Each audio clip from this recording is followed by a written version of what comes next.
Grabe ang likod o sa likod ng pagbibigay po ng kilig at bilang isang love team. Pero hindi alam ng nakakarami sa likod ng camera at sa likod ng love team ay ganito ang kaganapan. So bago natin ipagpatuloy ang ating paksa for today's video at kung bago ka pa lang sa aking channel ay please subscribe po, like and pakit na rin po natin guys ang notification bell upang ma-update po tayo tuwing ako pinag-upload patungkol sa Team Kalingap.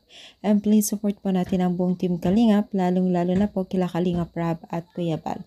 So, alam niyo ba guys na itong si Jomar at Kalingap Edo ay kung makikita po natin sa harap ng camera ay talagang matindi sila magbigay ng kilig moment at inspirasyon po sa mga manonood po, 'di ba? Napaka-elegant po nila at sobrang ang pupugi nila, 'di ba?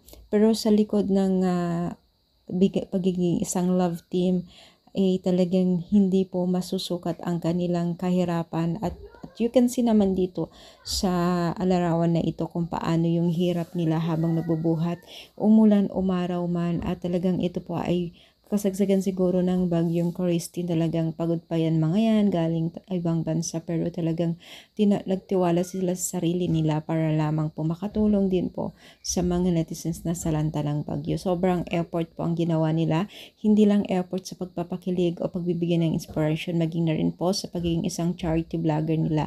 At yan po ay dapat natin malaman kung gaano kahirap at mas mahirap po ang maging isang charity vlogger dahil all around po sila, alam naman natin yan, di ba? Pagod, gutom, hirap at sakit ng katawan ang kanilang matatamo na walang bayad. Sumbaga libreng serbisyo lamang po at tanging panonood lamang po ang kanilang income. So ano masasabi ninyo? I-comment down, palike po ang ating video. Thank you and God bless.